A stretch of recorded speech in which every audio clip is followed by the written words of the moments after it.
Bismillahirrahmanirrahim. Assalamualaikum warahmatullahi wabarakatuh. Alhamdulillahirabbil alamin. Wabihi nasta'in ala umuri dunya waddin. Wassalatu wassalamu ala asrofil anbiya wal mursalin wa ala alihi wa sahbihi ajmain. Amma ba'du. Selamat pagi dan salam sejahtera untuk kita semua. Alhamdulillahirrabbilalamin. Puji dan syukur marilah senantiasa kita panjatkan kepada Allah Subhanahu wa Ta'ala yang atas berkah dan rahmatnya kita semua dapat berkumpul dalam acara EduTalk Lomba pada hari ini.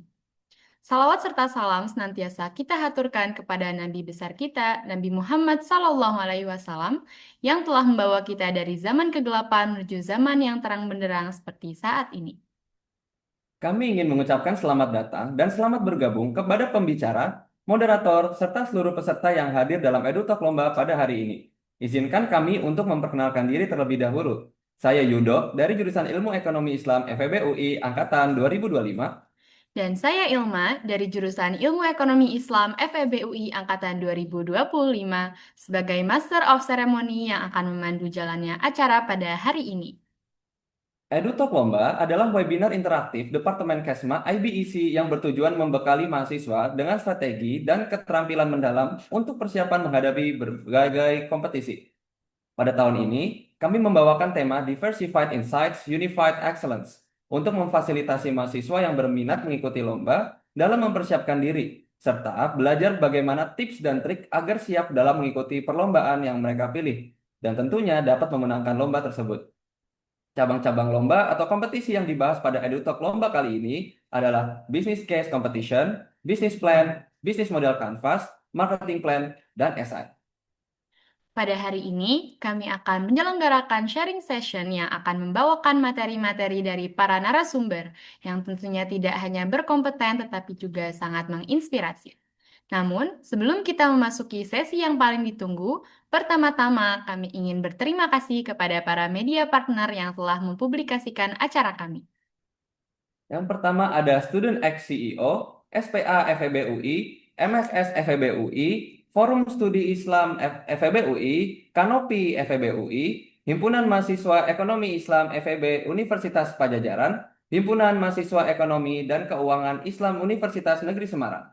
Badan Otonom Ekonomika FEB UI, Himpunan Mahasiswa Program Studi Akuntansi Syariah UIN Sunan Kalijaga, Himpunan Mahasiswa Program Studi Ekonomi Syariah UIN Sunan Kalijaga, Himpunan Mahasiswa Ekonomi Islam FEB Universitas Tanjung Pura, Himpunan Mahasiswa Prodi Ekonomi Islam Universitas Jambi, Himpunan Mahasiswa Jurusan Ekonomi Syariah Universitas Sultan Ageng Tirtayasa, SI Academy, dan Winwis.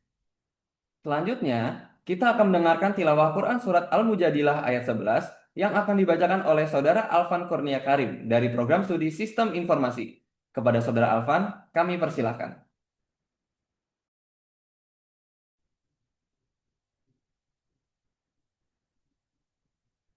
Assalamualaikum warahmatullahi wabarakatuh.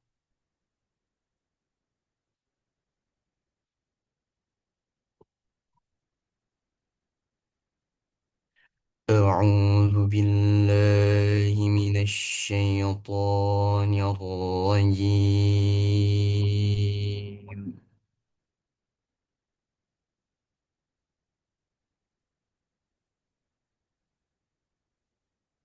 بسم الله الرحمن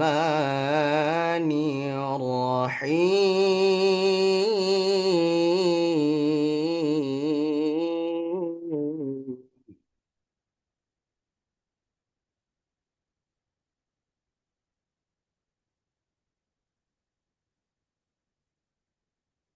يا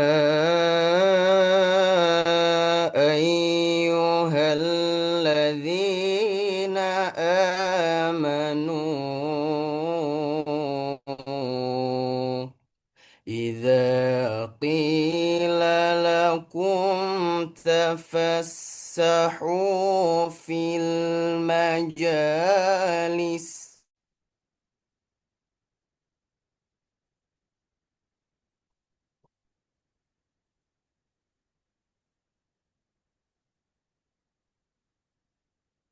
إذا قيل لكم تفسحوا في المجالس فافسحوا يفسح الله لكم.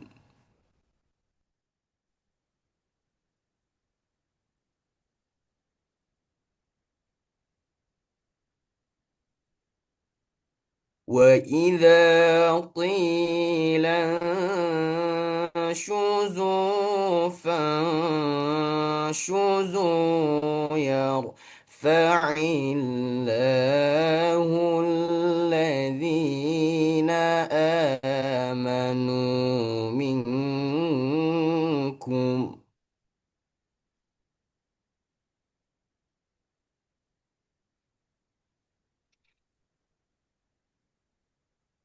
والذين أوتوا العلم درجات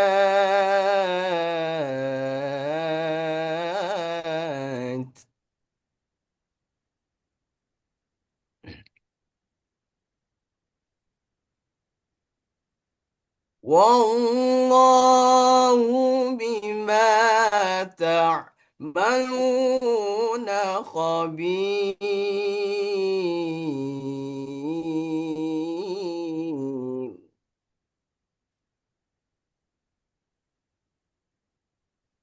والله بما تعملون خبير.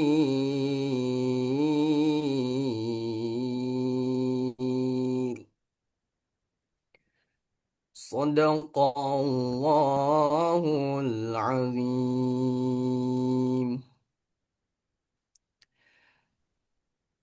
Aku berlindung kepada Allah dari godaan syaitan yang terkutuk. Dengan menyebut nama Allah yang Maha Pengasih lagi Maha Penyayang. Wahai orang-orang yang beriman, apabila dikatakan kepadamu berilah kelapangan di dalam majelis-majelis, maka lapangkanlah. Niscaya Allah akan memberikan kelapangan untukmu. Dan apabila dikatakan berdirilah, maka berdirilah. Niscaya Allah akan mengangkat derajat orang-orang yang beriman di antaramu dan orang-orang yang diberi ilmu beberapa derajat. Dan Allah Maha teliti atas apa yang kamu kerjakan. Maha benar Allah dengan segala firman-Nya.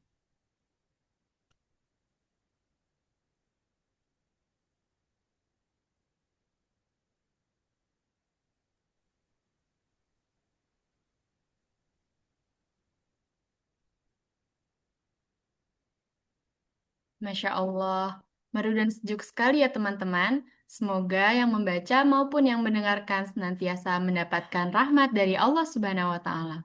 Amin, amin ya Rabbal 'Alamin.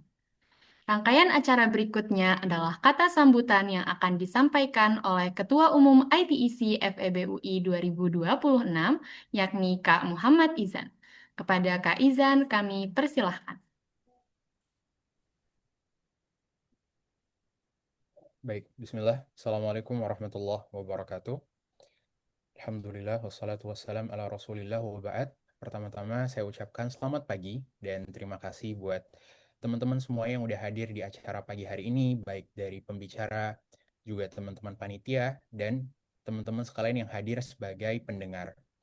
Dan pastinya kita bersyukur sama Allah yang sudah mengizinkan kita untuk bisa berkumpul di acara pagi hari ini di acara EduTalk Lomba 2026. Nah, bicara masalah lomba, teman-teman, kita tahu sebagai mahasiswa, lomba adalah salah satu rangkaian atau salah satu media bagi kita mahasiswa untuk mengembangkan diri. Dan kita juga tahu bahwa lomba itu bukan tentang siapa yang menang dan siapa yang kalah. Di balik itu ada proses yang panjang. Lomba ngajarin kita gimana caranya berpikir, bagaimana caranya bekerja dalam tim, dan bagaimana caranya kita melakukan problem solving. Karena itu kompleksitas lomba itu sebetulnya cukup cukup rumit. Nah, tapi salah satu cara paling efektif kita belajar lomba, kita langsung belajar dari ahlinya. Karena itu hari ini teman-teman Kesma dari IBEC FEB UI mereka menyediakan salah satu wadah bagi teman-teman sekalian yang mau belajar, dapat insight-insight baru tentang lomba di acara EduTalk Lomba pagi hari ini.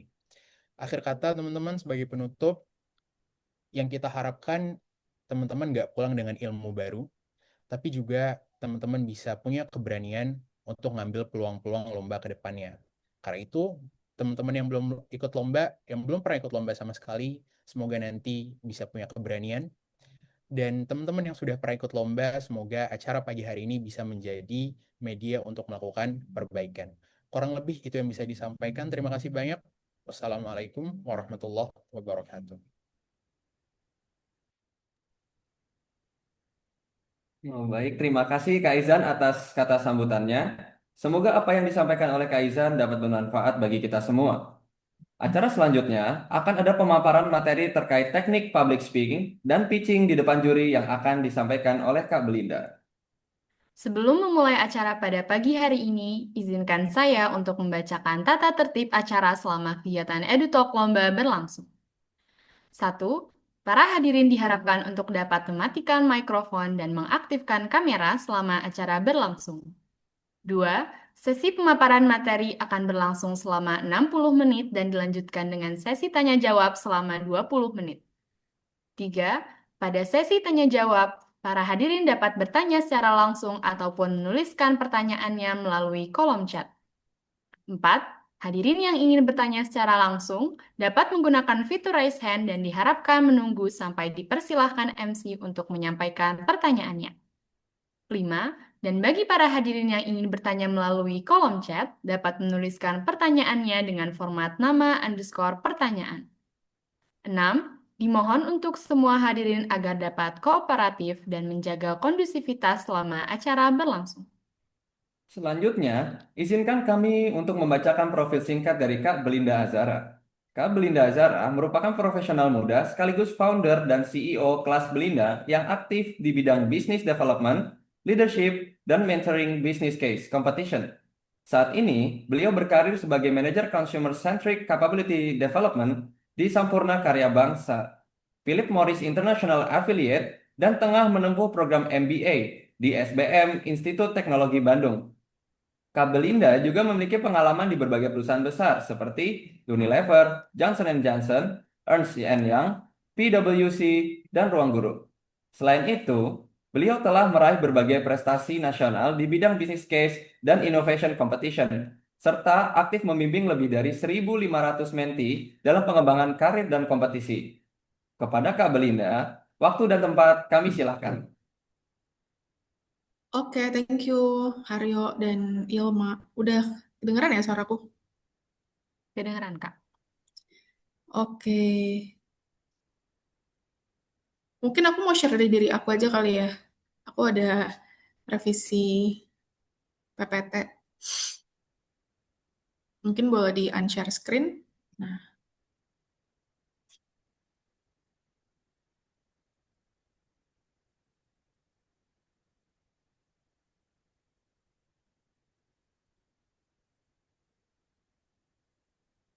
kelihatan nggak ya ininya, PPT-nya? Sudah nggak? PPT only kan yang kelihatan ya, bukan sampai tab-tabnya. Iya nggak PPT-nya dong. Oh, oke. Oke, mungkin thank you teman-teman semua gitu ya buat waktunya. Selamat pagi, Assalamualaikum warahmatullahi wabarakatuh. Jadi mungkin kenalin aku Belinda gitu ya teman-teman. Aku dulu di akuntansi UI, angkatan masuk tuh 18, lulus tuh 22. Um, jadi udah 4 years after I graduate. Jadi very happy to be back gitu ya. Jadi biasanya dulu tiap bulan ada aja lah gitu ya main ke UI, ke fakultas-fakultas yang cukup diverse gitu untuk ngisi. Mungkin latest tuh bulan Maret ya, sebelum Lebaran pokoknya aku tuh main ke FIB gitu. Terus sekarang main ke FE gitu ya. Jadi very happy to be back. Dan hari ini aku pingin sharing tentang gimana caranya pitching ideas ke juri gitu ya, especially with our public speaking.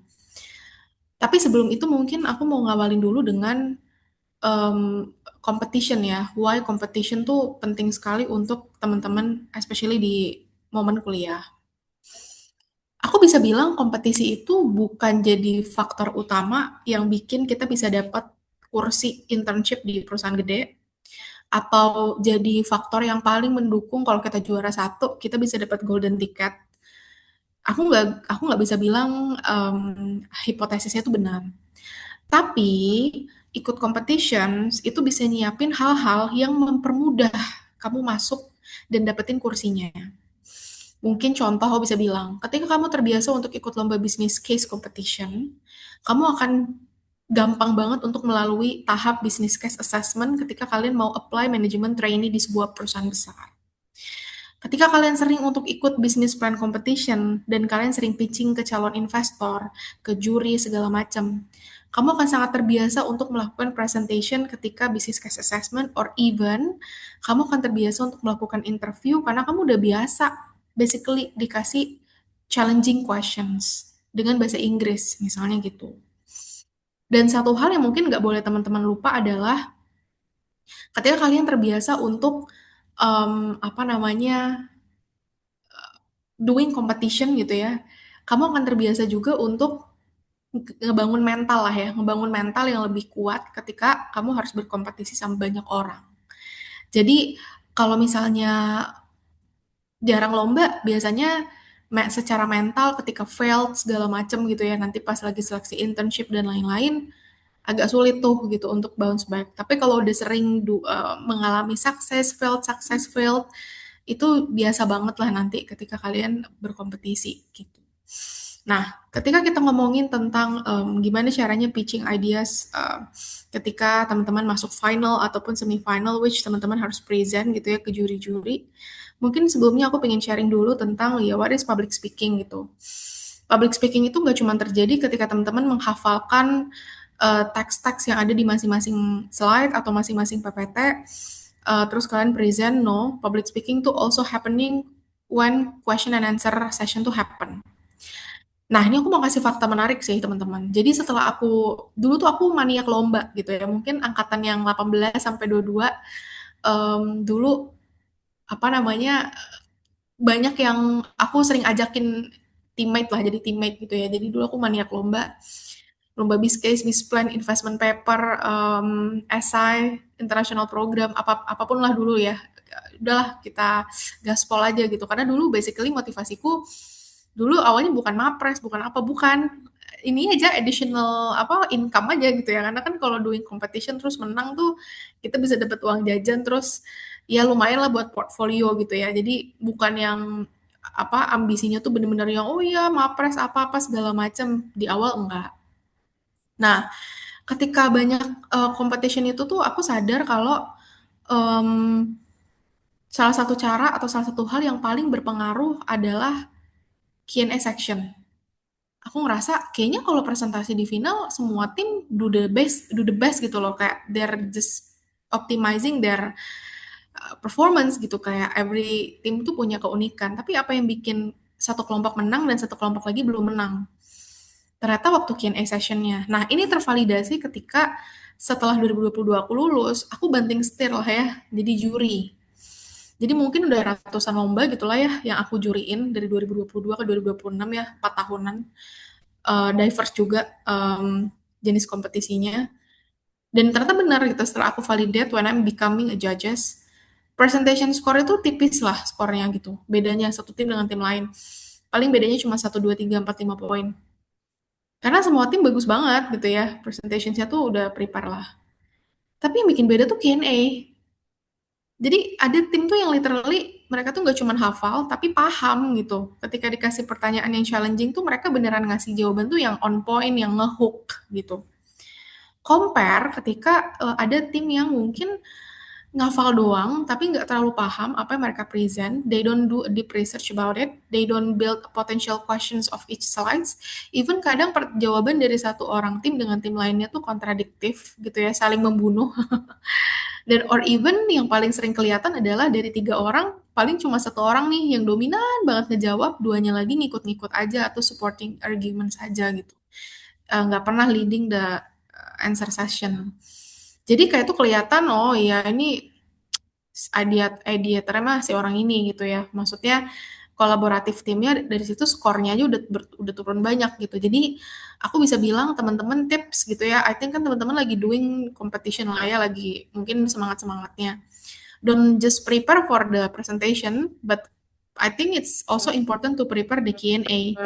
Setelah kalian bikin PPT-nya, coba listing aja potential question in each slides, terus latihan jawabnya juga sama tim gitu, supaya jawabannya bisa on point. Nah, jadi kalau kita balik lagi ke public speaking, mungkin ini teoretikal lah yang di slide, cuman yang aku mau sampaikan gimana caranya tuh kalian paham terhadap konteks yang kalian present, the background, the deep research, sehingga waktu kalian ditanya atau kalian menyampaikan hal tersebut, bisa lancar, bisa smooth, bisa sesuai konteks, dan bisa sangat menjawab apa yang ditanyain. Gitu. Itu untuk konsep public speaking gitu ya. Nah, kita sekarang ngeliatin, jadi Kak, metodenya tuh apa sih kalau kita ngomongin public speaking or pitching gitu ya. Nanti ada beberapa framework sebenarnya aku mau ajarin juga, kalau apalagi teman-teman nanti dapatnya elevator pitching. So, kalau elevator pitching itu kan, apa ya aku bisa bilang, it's only like 3 or 5 minutes, kalian nggak akan bisa sekomprehensif itu untuk presentnya gitu ya. Tapi ada ininya lah, ada framework yang bisa dipakai. Membantu gitu maksudnya. Nah, metode pertama itu adalah impromptu style. Jadi kalau impromptu style itu dadakan tiba-tiba or even kalian nggak akan bawa teks sama sekali. Jadi kalian nggak akan bawa post-it, nggak akan bawa catatan naskah. Literally you just bring your brain and mouth and you try to deliver the things that you want to deliver lah ke para judges. Ya, impromptu ini emang paling bagus lah ya, karena kan kelihatan kalian prepare gitu ya. Sebagai seorang public speaker atau orang yang mau, okay, I want to present my idea. Ya, if you really own the idea and you really understand the things that you want to deliver, ya nggak bawa apa-apa gitu, cuman bawa badan doang gitu ya, sama confidence gitu. Nah, tapi kalau manuskrip itu tipe yang mungkin buat teman-teman yang, aku takut ada hal penting yang ke-skip nih di beberapa slide-nya gitu. Jadi kalau manuskrip tuh teman-teman bisa pakai naskah lah ya yang kalian pakai. Tapi aku nggak nyaranin kalian literally baca ya pas presentasi. Ini bukan keynote speaker gitu. Kalau keynote speaker mungkin sebenarnya juga nggak harus baca sih ya. Tapi kan most of event di Indonesia tuh kalau keynote speaker baca ya gitu. Jadi manuskrip itu pakai naskah yang full. Aku sih nggak nyaranin gitu. Orang yang impromptu aja belum tentu menang gitu ya. Gimana yang manuskrip gitu. Boleh kalian bikin skripnya gitu untuk persiapan, tapi ingat jangan cuma ngafal ya, tapi paham. Karena kalau ngehafal skrip doang, ntar kalau ada yang lupa satu dua kata, kalian langsung buyar itu biasanya. Jadi bingung ngomongin apa, apalagi kalau udah nggak paham. Udah, ujung-ujungnya apa coba? Yang aku sering lihat, baca slide. Nah, yang terakhir adalah memorize. Kalau memorize itu tuh mungkin lebih ke, ya dia ngafal skrip gitu ya, cuman biasanya dia akan bikin post-it kecil gitu untuk jadi tetap patokan dia gitu ya. Oke, ini hal penting yang gue harus deliver di slide ini. Jadi biasanya pakai post-it, dia tetap deliver tuh 90% tuh impromptu, tapi ada momen dimana dia ngeliat lagi, oke ini poin pentingnya udah deliver gitu. Dia kayak buku post-it biasanya. Itu boleh juga. Jadi ya, there's so many methods gitu ya teman-teman untuk public speaking. Cuman ya aku sih ngerasa yang paling nilainya oke gitu ya impromptu tentu ya. Yang literally kamu beneran kayak TEDx speakers lah. You just deliver the things that you really confident dan gampangnya tuh dari tone aja tuh kamu kayak oke, just give me a bunch of questions. I'm really ready to answer it gitu. Ya ada sparks kayak gitulah gitu ya ketika teman-teman pakai yang impromptu. Sorry. Nah, sebenarnya apa sih gitu the purpose of public speaking? Sebenarnya ini gak usah dibahas karena aku yakin teman-teman tahu gitu ya. Giving information, giving data gitu. Cuman yang sering kelupa adalah impacting audience gitu. Kayak kamu nih pitching untuk competition. Sebenarnya kan tujuan kamu pitching competition ini kan untuk mempengaruhi juri bahwa ide kamu tuh yang paling oke. Untuk mempengaruhi juri bahwa ide kamu tuh yang paling wow gitu kan sebenarnya. Jadi mungkin ketika teman-teman pitching gitu ya, ada momen di mana teman-teman harus building hook untuk bisa catching the judges interest, the judges emotional attachment towards your idea, or even closingnya juga harus ngehook supaya mereka tuh ingat sama ide kamu dan impress dengan idemu. Jadi ada beberapa hal yang kamu harus modify so you can impacting your audience, either itu judges, calon investor, or even orang-orang yang kamu harus pengaruhin saat nanti misalnya job interview let's say, or even internship interview, kayak gitu. Nah, impacting audience ini ya triknya banyak gitu ya. Kalau di competition biasanya kan memang building hook ya, hook opening, hook closing gitu. Tapi kalau misalnya doing interview atau doing apa namanya um, assessment, pitching assessment gitu untuk mungkin international program selections, itu biasanya kan yang ngeliatin corporate ini ya, corporate manager gitu. Karena kan gue bisa nggak nih mau ada yang bocor ya, sorry banget. Oke, aku gampang terdistract soalnya. Eh, kalau apa namanya lihat adalah corporate manager atau orang yang bakal sponsorin kamu untuk jadiin kamu delegasi di program itu. Wah, kalau itu kan mereka juga pengen ngelihatnya, ini anak bisa kasih kontribusi nggak gitu. Ini anak kira-kira after dia kepilih dia bisa benar-benar shining nggak in the program gitu. After they go back to Indonesia bakal oke nggak gitu. Jadi I think impacting audience juga cukup penting lah ya dari aspek um, passing the selections passing the selection stage gitu untuk either itu competitions, program, scholarship, you name it lah.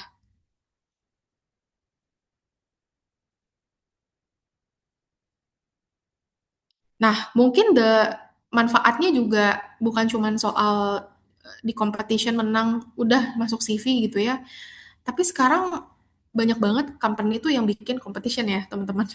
Unilever, Future Leaders League, L'Oreal, Brandstorm, Schneider Go Green, Shopee Ultimate Cash Challenge, Tokopedia Product Cash Challenge, P&G CEO Challenge, um, Alibaba GET Challenge, PwC pun punya PwC Indonesia Business Challenge.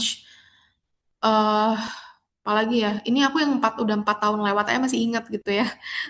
Karena banyak teman-teman yang mungkin masih bimbingan lah. Cuman even sekarang company-company besar aja punya gitu ya. FMCG itu rata-rata punya gitu. Their own competitions untuk ngesaring talenta-talenta hebat. Yang even kalau kalian masuk final minimal gitu ya, kalian udah bisa securing mungkin interview stage intern gitu di sana. Jadi kayak udah nggak perlu lagi tuh submit CV online assessment gitu-gitu, udah langsung masuk ke tahap interview terakhir untuk penerimaan intern. Or even if you win the competition, kamu dapat kursinya gitu. Kayak, oh, misalnya tempat aku, kita punya Incompass Innovation Challenge, itu kalau yang juara 1, 2, 3 langsung ditawarin jadi GT gitu. Which kalau kita pakai jalur biasa, kamu harus bersaing sama another 35,000 people, 35.000 orang yang diambil cuma 3, 4. Nah, kalau kamu menang tuh Incompass Challenge, juara 1, 2, atau 3, langsung dapat offering gitu. Jadi, apa namanya, apa yang aku lihat itu bukan cuma tentang you winning the competition and you can put it on the LinkedIn or CV, you can also securing your career gitu sekarang ya through a competition. Tapi mostly memang business case aku sering lihatnya ya. Nanti kan banyak mentor-mentor lain nih yang aku lihat kalau di poster ya ada business plan, business case segala macam. Mostly ya business competition lah. Jadi I think you are in the right faculty untuk bisa belajar. Tapi kalau ada yang di luar FEB juga ya no worries. Sekarang apapun bisa diotodidak lah, kecuali mungkin yang spesifik ya kayak kedokteran gitu-gitu mungkin susah. Tapi I think kalau economics, bisnis itu masih bisa otodidak gitu. Karena nanti kalau kalian competition, nanti mostly kompetitornya tuh dari zaman aku tuh udah bukan anak FE lagi, kompetitornya anak FT, anak FMIPA, FISIP, mostly ya, justru yang banyak ikutan gitu. Terus habis itu juga critical thinking mungkin lebih ke when you building your public speaking performance, kalian kan akan mikir kan, gimana cara gue bisa stand out nih in terms of performance. Nah, kita kan pasti berpikir kritis tuh, gimana caranya kita bisa all out lah in doing the performance. Jadi kalau aku wrap up gitu ya, in the first sessions gitu soal public speaking, ya it's a professional needs, itu skill komunikasi yang dibutuhin di semua lini, dan how to build our confidence, especially when you have to pitch in front of some important people, C-level, or even orang-orang yang even bisa kasih kamu kesempatan lebih in terms of karir dan ke depannya. Jadi kalau kalian ada yang, Kak, aku literally mau berbisnis sih, so I want to joining a competition where I can get an investment, so I can start my business walaupun kecil-kecil, but never mind, I can start gitu. Di angkatan aku tuh ada 2 orang yang waktu itu ikut kompetisi itu rata-rata yang untuk dapetin grants, dan sekarang bisnisnya literally very success. Ada salah satunya di Bright Spot kemarin, bidang fashion. So it's really good gitu. Jadi karirnya bukan cuma karir profesional, tapi even karir when you want to building a business and you need grants gitu, funding. Nah, sekarang aku lanjut nih. Jadi pitching or present and ideas gitu ya, itu nggak cuma dibentuk dari the way kita deliver our presentations, bukan cuma dilihat dari our gesture and our substance in the PPT gitu ya, but how we can deliver the value of the things that we want to pitch ke para judges ataupun ke audiens yang kita targetin. Gimana caranya value kita tuh nyampe ataupun ide kita tuh kelihatan, oke, this is the best idea yang gue pernah lihat. Gampangnya kan gitu ya. Nah, kadang ada beberapa trik lah. Jadi nggak cuma dari sisi deck-nya harus sebagus itu gitu, tapi kan cara kita nyampeinnya. Jadi gampangnya sebagus-bagusnya deck kamu, tapi cara kamu nyampeinnya kurang, ya jurinya juga nggak akan dapat. Begitu pula kebalikannya, kamu nyampeinnya bagus banget, kamu adalah public speaker yang luar biasa, tapi ide yang kamu sampaikan itu nggak nyambung, or even nggak sefit itu, ya sama aja bohong juga. Jadi harus ada balance antara apa yang kamu present dari sisi substansial segala macam dengan the way you deliver the value itu. Nah, the way you deliver the value or the way you deliver the message itu nggak cuma dibentuk dari kamu saja, tapi kamu dan teman kamu yang satu tim. Yang sering aku lihat adalah kejomplangan performance antara satu orang dengan orang lainnya, yang aku sering lihat sebagai juri. Jadi POV-nya udah juri gitu ya. Jadi kelihatan banget ada satu orang yang bener-bener, oh, ini kalau individual assessment nih orang juara. Tapi kalau udah tim assessment, nilai dia ketarik ke bawah gitu. Jadi ensure juga kalau kamu lagi advancing yourself gitu ya, untuk do a very good pitching in front of the judges, ensure your teammates also do the same. Jadi kayak latihannya bertiga gitu ya. Walaupun aku tahu lah PPT-nya dibagi-bagi pasti kan. Dulu aku juga gitu, kayak oh lu slide 1 sampai 5, gue 10 sampai berapa gitu. Tapi tetap barengannya tuh harus present latihannya bareng gitu. Jadi kita bisa tahu, oh lu kayaknya masih kurang di sini deh. Lu masih kurang oke nih di sini, lu bisa convincing lagi nggak, lebih convincing lagi nggak gitu. Bahkan dulu cara aku latihan sama tim, jadi aku dulu punya nama tim yang aku selalu pakai dari semester awal sampai aku lomba terakhirku tuh Kala Future Leader waktu itu dari Kala Group, lomba terakhir pas kuliah ya. Kita diterbangin ke Makassar seminggu untuk ya kayak camp gitu lah ya, yang ujung-ujungnya final gitu competitionsnya. Terus if you win the competition kamu bisa langsung dapat kontrak MT waktu itu di Kala Group. Kala Group itu kayak Bakri Group gitu ya, tapi ini punya Yusuf Kala yang menguasai Indonesia Timur. Jadi kalau kamu ke Indonesia Timur tuh rata-rata Kala Group lah, punya Kala Group. Nah, dan benar, jadi waktu itu kita alhamdulillahnya winning the competition, dan di malam itu juga kita langsung dikasih kontrak gitu untuk tanda tangan. Jadi udah langsung kayak lu jadi MT ini gajinya segini, itu posisinya kita belum dapat surat keterangan lulus. Makanya tadi aku kayak pengen ngeliatin in this economy gitu ya, finding a job itu super super hard. Kak, tapi kita FEB UI, Kak. Ya, the reality berkata lain, maksudnya iya kamu dapat privilege untuk bisa apa namanya punya banyak network yang bagus, alumni-alumnimu udah tersebar banyak gitu. Cuman sekarang ya lagi susah gitu job market. Nah, apa namanya maupun yang non FEB UI gitu ya, kalau teman-teman ada publik di sini, ya apapun kampusnya lah, kamu kan punya kelebihan masing-masing kampusnya. Ya tetap susah gitu, aku bisa lihat ya job landscape sekarang agak struggling karena semua company rata-rata lagi hold headcounts. Jadi kayak kita lagi survival mode gitu ya. Kayak baru tadi pagi kan lihat oh bensin naik lagi ya, itu ngaruh ke banyak hal itu ya. Apalagi company-company yang supply chain-nya itu padat, kompleks. Nah, jadi kemana-mana bahasanya. Tapi dari competition kamu bisa securing itu gitu yang sekarang lagi gonjang-ganjing, job opportunity maksudnya. Nah, balik lagi ke konteks, dari situ ketika apa namanya aku bangun tim dari zaman kuliah sampai yang tadi lomba terakhir namanya Wall Street waktu itu. Jadi setiap aku ikut lomba, maupun timnya beda-beda, aku pasti namanya Wall Street ya. Jadi Wall Street team, apapun Wall Street, Wall Street, Wall Street. Nah, saat itu mungkin cerita uniknya adalah ketika kita doing Kala Future Leader itu, kita tuh latihan presentasi tuh sampai give me a very harsh feedback. Jadi kita tuh berlima waktu itu.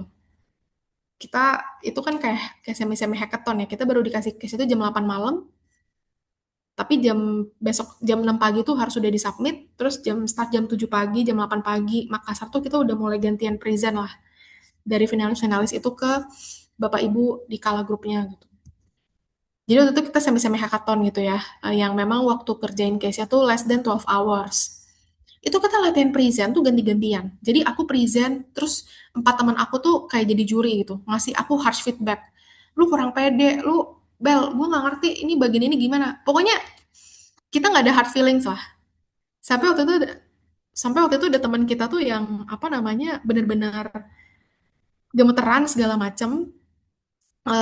Kita kasih harsh feedback juga gitu. Dalam artinya lu kegemeteran tuh karena apa? Karena lu masih belum terlalu ngerti konteks, atau misalnya karena takut jurinya gimana-gimana. Kita kasih dia penguatan gitu ya. Kayak udah lu pede aja gitu lah. Jadi even waktu itu kita ganti-gantian latihan pitching, dikasih pertanyaan sesuai slide bagian kita, dan mereka benar-benar ngelihat cara kita ngejawab tuh seperti apa gitu. Nah, sebenarnya beberapa framework yang kalian bisa pakai gitu ya, ketika kalian lagi pitching. Kalau bikin PPT sih, menurut aku storytelling-nya aja lah yang kalian harus ensure tuh flow-nya oke gitu ya, menarik dan nyambung dengan key questions. Tapi kalau kalian lagi doing elevator pitching, or even ini framework bisa dipakai ketika kalian lagi Q&A sections gitu teman-teman. Jadi kalau lagi Q&A section, kalian ditanya hal-hal yang tiba-tiba, gue takut jawabnya tuh muter-muter gitu. Biasanya kan kayak gitu ya konteksnya. Mungkin pertama bisa pakai start dulu. Misal kalian ditanya, oke, kalian udah deliver solusi A, B, C. Menurut kalian kalau di solusi 1, misalnya resiko apa yang paling tinggi yang kalian bisa hadepin if you implement solusi 1 gitu. Atau let's say mungkin another example yang paling sering kejadian, misalnya case-nya kalian harus milih si company ini tuh harus launch produk A, produk B, atau produk C. Kalian pilih akhirnya produk A. Terus kan ditanya, emang apa resikonya kalau kalian pilih produk B instead of produk A, berbeda dari pilihan kamu yang awal gitu. Ini contoh kayak waktu di Kala Group. Jadi waktu itu yang di Kala Future itu kita dikasih 4 pilihan produk yang mau dijual oleh si sub perusahaannya Kala Group gitu ya, perusahaan beton. Kita tuh dikasih 4 jenis bahan semen buat bangun-bangunan itu loh. Nah, kita disuruh milih semen apa yang paling profitable untuk didistribusikan oleh sub perusahaannya ini. Nah, waktu itu pertanyaannya ya mereka tinggal balik aja, kenapa nggak semen C yang kalian produksi, kenapa semen B? Gitu. Nah, mungkin jawabnya bisa pakai star. Kalau pertanyaannya udah why, kenapa, segala macam. Jadi pertama di situation. Jadi di situation kamu kasih konteks dulu. Iya Pak, Makassar itu sekarang tuh lagi pertumbuhan ekonominya lagi gila-gilanya. Banyak pertumbuhan ini, bangunan ini, kasih situationnya dulu. Baru kasih task. Nah, kalau di tasknya, mungkin yang jadi konteks adalah, tapi masalahnya di era pertumbuhan pembangunan industri segala macam, ada satu hal nih Pak yang jadi concern banyak developer, yaitu cost, biaya. Kamu baru jelasin lah konteks di actionnya. Sehingga kalau kita ngomongin semen apa, bahan bangunan apa yang paling di-prefer oleh orang-orang yang lagi ngebangun ini segala macam, itu pasti filter pertamanya tuh biaya dulu Pak. Karena mereka mau dapat ROI itu cepat. Nah, gitu-gitulah ya kalian jelasin, baru resultnya. Sehingga, kenapa kita pilih semen C instead of semen B? Karena ini memenuhi parameter pertama, apa, segala macam. Sementara semen B, apakah bisa kita distribute? Masih bisa, Pak, tapi bukan prioritas. Dan mungkin kalau dari riset kami, ini memenuhinya niche market aja. Premium housing, premium apartments, yang mungkin memang mereka even sangat comply terhadap standar bahan bangunan yang memang harus premium juga, karena mereka premium segmen marketnya premium lah, misalnya kayak gitu. Jadi kalian bisa pakai STAR sebenarnya. Jadi situationnya awal, tasknya apa, actions, dan results. Nah, another one adalah kalian bisa pakai prep. Jadi kalau STAR itu kan pertanyaannya kalau di challenge ya, why, apa, segala macam. Nah, kalau prep ini, ketika kalian ditanyanya tuh yes or no. Jadi kalian setuju gak? Jadi kalian agree or disagree. Nah, kamu bisa pakai prep. Jadi P pertama poin, kamu kasih konteks dulu. Yes, saya agree, saya disagree. Kasih reasons-nya. We have three main reasons why we agree towards the statement. Apa? Tapi in every reason harus ada evidence. Harus ada numbers-nya yang mensupport each of the reasons yang kamu deliver. Baru yang terakhir adalah poin lagi. Jadi dari sisi summarizing lah. Jadi dari semua reason, semua evidence, I believe that apa. Jadi kalau kalian ditanya agree or disagree, kamu bisa pakai prep framework. Gitu. Nah, setelah prep, kamu bisa pakai PMI. Jadi kalau PMI itu tuh sebenarnya kalau kamu ditanya hal yang sebenarnya aku nggak tahu kak ini jawabannya apa gitu. Nggak nih, kayak bingung nih jawabannya apa. Nah, kalian nggak mungkin kan jawabnya, sorry Bu, Bapak, I cannot answer the questions. Nggak mungkin ya, aku juga nggak mau kamu kayak gitu jawabnya. Ya mentok-mentok kamu pakai PMI boleh lah. Plus minus interesting. Jadi kalau ditanya, oke, apa yang kamu tahu soal ini misalnya, soal A, jujur misalnya dalam hati, gue nggak tahu lagi gitu kan, belum research misalnya. Pakai PMI aja. Oh ya Pak, I ever heard about the situations. I think the plus point of the context apa. But I think in the other side there are contradictions towards the fact apa. And so I think the interesting point that I have to research more apa gitu. Jadi PMI itu bisa bantu kamu ketika kamu dapat questions tuh yang agak-agak hmm, membingungkan untuk dijawab. Karena aku nggak nyaranin kamu literally jawab, sorry aku nggak tahu. Gitu. Guys, 1 second ya. 10 detik aku harus ambil charger. Tinggal 12%.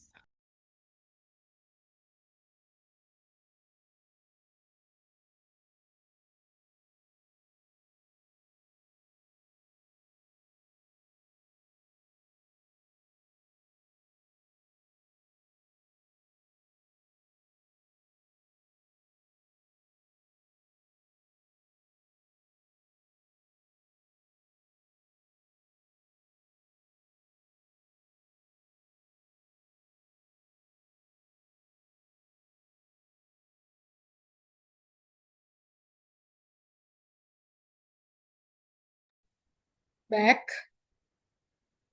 Bentar ya. Sorry nih. Harus di-charge. Soalnya kadang tuh kalau kalian misalnya ikut competition-nya tuh yang by ini ya, by apa? By company gitu. Kadang corporate worker-nya atau corporate manager-nya atau head level-nya tuh kadang nanya-nanyanya tuh di luar konteks presentations lah gitu. Tapi enggak gimana ya, bukan di luar konteks lah. Indirect. Jadi ada konteks-konteks indirect yang dia tanyain. Yang kadang kita tuh kayak, duh mana gue tahu. Let's say ya, contoh Shopee Ultimate Cash Challenge. Ya aku waktu itu kan disuruh bikin road to market strategi visibility ketika si Shopee ini mau bikin Shopee Export program ke Amerika Selatan. Jadi mereka tuh mau masuk ke market Brazil gitu-gitu.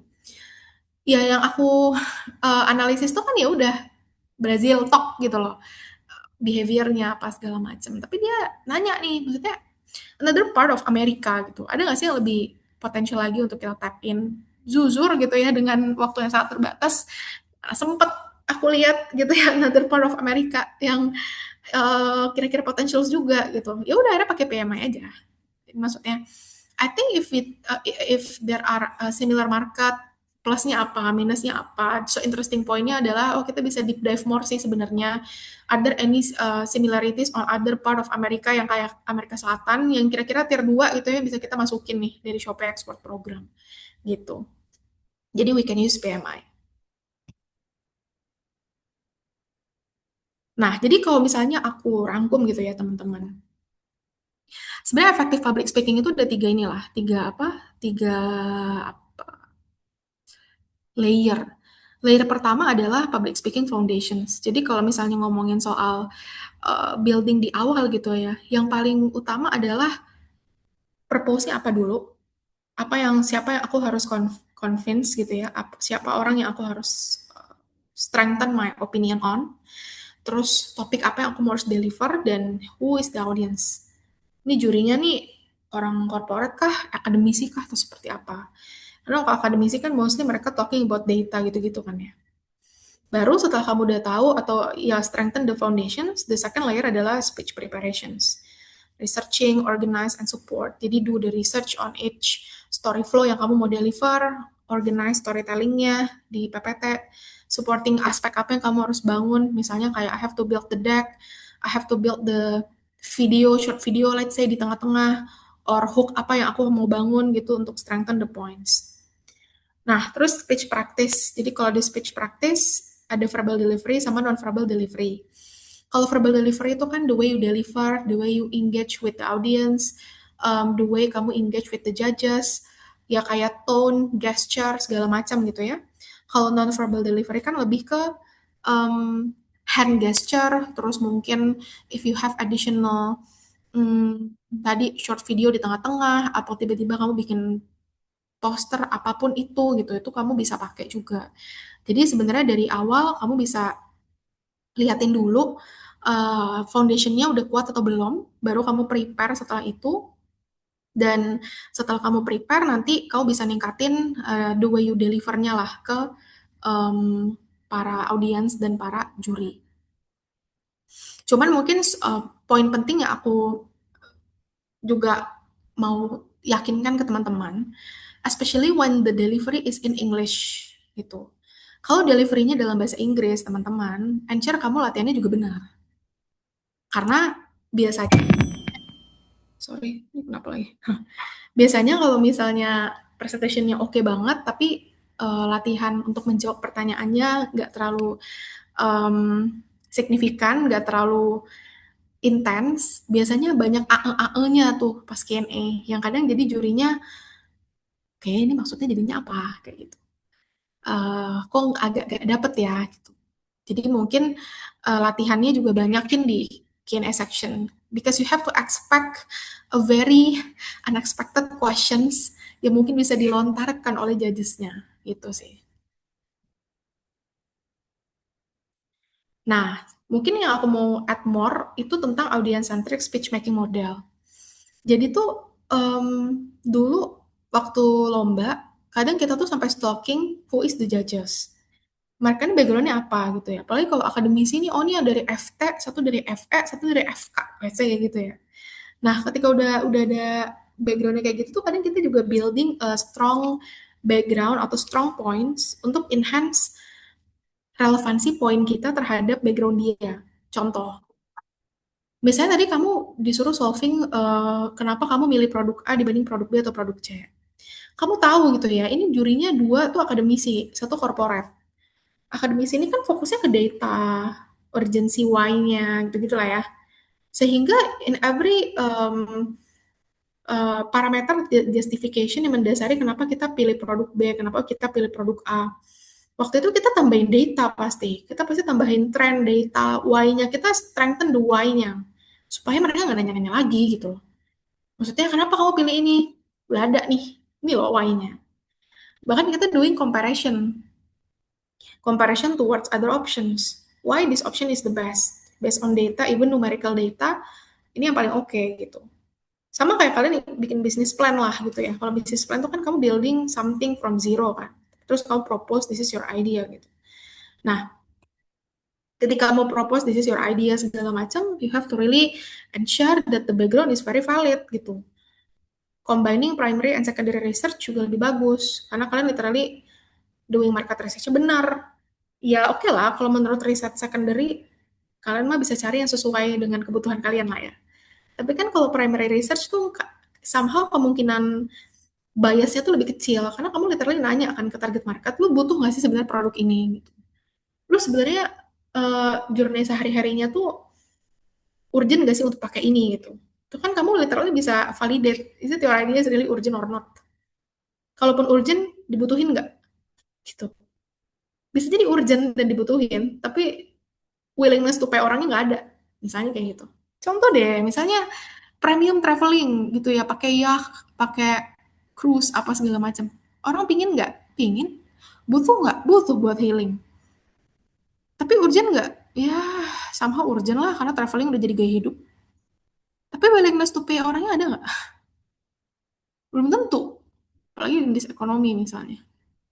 Jadi banyak validity layer yang kamu harus lakuin lah, especially on the primary research. Yang itu sebenarnya bakal ditanya banyak gitu ketika kamu lagi presentation atau Q&A terutama.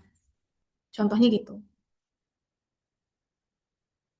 Jadi kalau aku remind lagi teman-teman, sebenarnya timingnya gimana sih ketika teman-teman itu mau do pitching atau public speaking gitu ya. Jadi kalau start itu ketika kamu ditanya tuh pertanyaan-pertanyaan tuh yang why, what do you think, what is your opinion, what is your POV, perspectives regarding, pokoknya pertanyaannya why lah, gitu-gitu. Nah, kalau jadi either itu bisa dipakai untuk bis case, itu bisa dipakai buat FGD, itu bisa dipakai buat case interview gitu. Nah, tapi kalau prep, kalau kalian ditanyanya agree or disagree, kamu setuju nggak? Kamu disagree nggak? Atau segala macamnya. Terus baru yang terakhir adalah PMI. Ketika kamu ditanya hal yang di luar konteks, but you have to really answer the questions, daripada bingung gitu ya, mending PMI aja. Daripada bilang, oh nggak tahu, maaf gitu ya, nggak mungkin. Nah, mungkin aku ada sedikit cerita waktu presentation di, apa ya contohnya, lomba yang cukup, oke. Em, kan lomba itu bukan cuma bisnis competition lah ya, kalian juga bisa ikut banyak international program. Kalau kalian suka ke luar negeri gratis, ikutlah fully funded program. Itu kalian juga banyak pitchingnya gitu. Waktu itu aku ikut namanya Hitachi yang Leaders Initiative dari Hitachi Asia. Jadi gampangnya tuh mereka memilih 4 orang dari Indonesia setiap 2 tahun sekali untuk mereka terbangin ke Hitachi Forum lah. Yang diadain tuh pasti di negara ASEAN. Waktu itu aku dapat di Singapura. Tapi I think it was the most loyal program that I ever join ya. Dari semua fully funded program termasuk YSEALI, aku dulu ikut YSEALI juga. Yang paling ini tuh Hitachi sih, yang paling royal ya. Royal. Waktu itu kita diinepin gitu ya di Marina Bay Sands. Itu yang, kamu tau kan hotel yang ada kapalnya tuh di atas. Belasan juta each night, kita diinepin tuh seminggu gitu. Itu bener-bener, oh ini rasanya punya banyak cuan gitu lah ya. Nah, tapi yang maksudnya di luar konteks itu gitu, kita tuh tiap hari tuh pitching. Jadi mereka tuh bikinin program untuk anak-anak muda yang kepilih di masing-masing negara ini. Itu tiap hari tuh pasti ada workshop and we have to pitch dari case yang dikasih satu workshop di depan para petinggi-petinggi Hitachi, digilir gitu tiap hari. Jadi di hari ini itu case-nya tentang economic growth, besoknya tentang inklusif, besok lagi tentang social enterprise, besok lagi tentang apa kayak gitu. Bisa jadi tentang healthcare. Jadi beda topik, beda hari beda topik, terus kita di grinding gitu loh di sana untuk bisa terbiasa lah menghadapi situasi where we have to pitch directly di depan banyak orang di ASEAN countries plus Japan and China saat itu, dan di depan para Hitachi leaders waktu itu. Cuma dari situ aku sadar ya, maksudnya if we already have those adequate experience karena kita udah sering lomba segala macam, itu advantage banget buat kita. Karena dari situ di-invite lagi untuk forum berikutnya, di-invite lagi buat alumni forum, di-invite lagi buat ngomong di alumni engagement program, which kita disponsorin lagi lah gitu ya kemana-mana gitu. Jadi dari satu performance kita yang bagus, itu bisa buka opportunity dan jendela lain untuk upcoming things, big things yang kadang kita tuh nggak sadar itu bisa kejadian kayak di kita gitu. Jadi the key atau key takeaways when we do the best in every occasion and opportunity, itu bisa jadi ngebuka opportunity untuk yang lain. Jadi ensure ketika kalian belajar public speaking and pitching, it doesn't only for competition only. Kalau kalian mau go global gitu ya, you can open the doors. Gitu. Ikut program internasional segala macam, biasain diri kalian to do pitching. Itu untuk timing ya. Bisa pakai framework itulah gitu ya untuk beberapa proses yang kalian jalanin ya, either itu competition yang bisnis or even program. Terus kalau mau ada yang mapres juga, let's say gitu ya, mapres itu kan ada sesi presentasinya juga. Ya tahu sendiri lah ya kalau di FE itu seperti apa gitu, dosennya kritis segala macam. Ya aku juga waktu itu masih ingat lah waktu presentasi mapres itu pertanyaan-pertanyaan juga cukup sulit karena ditanyanya lebih ke sustainability programnya, terus apa bedanya kamu sama ini, apa bedanya kamu sama itu. Ya kita harus literally doing deep research. Jadi public speaking performance juga didukung oleh kita yang juga udah knowledgeable terhadap hal yang kita deliver. Apa yang mau kita jawab kalau kita juga nggak ada isinya nih di sini, nggak doing research, cuman ngafal doang gitu. Jadi ya tipsnya adalah ya practice makes perfect. Dulu I still remember pertama kali aku presentasi lomba tuh di acara namanya Singapore International Multidisciplinary Academic Conference saat itu di NUS. Aku nggak intent untuk apply ke SIMAK waktu itu, namanya SIMAC, aku baca SIMAK aja lah ya, SIMAK. Karena waktu itu awalnya aku cuma lomba innovation di LIPI. Waktu itu LIPI tuh punya expo gitu di ISBSD. Terus yang juara 1, 2, 3 itu diberangkatin lah ke SIMAK itu. Dan harus repitching and representing about our idea lah. Itu aku masih semester 2 awal, semester 1 ikut lomba LIPI, semester 2 diberangkatin. Itu sampai di tahap yang kamu tuh saking deg-degannya tuh sampai sesak nafas yang sampai nggak bisa ngomong gitu. Aku masih ingat lah, kalau wah ini bohong nih Kak Belinda, enggak, aku nggak bohong. Aku punya teman yang waktu itu nonton juga namanya Farhan Nur, angkatan aku. Kamu tanya dia aja. Aku sampai di iniin, ditukar sama presenter lain dulu. Karena di 1 menit pertama aku nggak bisa ngomong, sesak nafas waktu itu di hallnya. Jadi I still remember that time sih. Tapi dari situ aku ngerasa ya gue harus banyak latihan. Karena orang yang udah latihan berkali-kali aja di depan umum masih nervous, gimana yang gak latihan sama sekali gitu. Bukan nervous lagi, mungkin udah sesak nafas dah itu, saking takutnya gitu ya. Tapi setelah udah banyak latihan segala macam ya biasa aja jadinya. Kan bisa karena terbiasa ya, itu kan kata-kata sakti yang ternyata benar seperti itu gitu. Kalau kamu udah nguasain kontennya, kamu udah nguasain substansinya, kamu pasti bisa deliver well kok. Kadang yang bikin kita takut adalah hal-hal yang kita nggak bisa kontrol. Ntar pertanyaannya apa ya?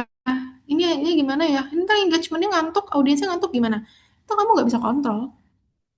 Yang penting kamu udah do the best, kuasain banyak hal yang kamu mau deliver. Sisanya ya udah serahin aja, nantilah, lihat nanti gitu. Just do your best.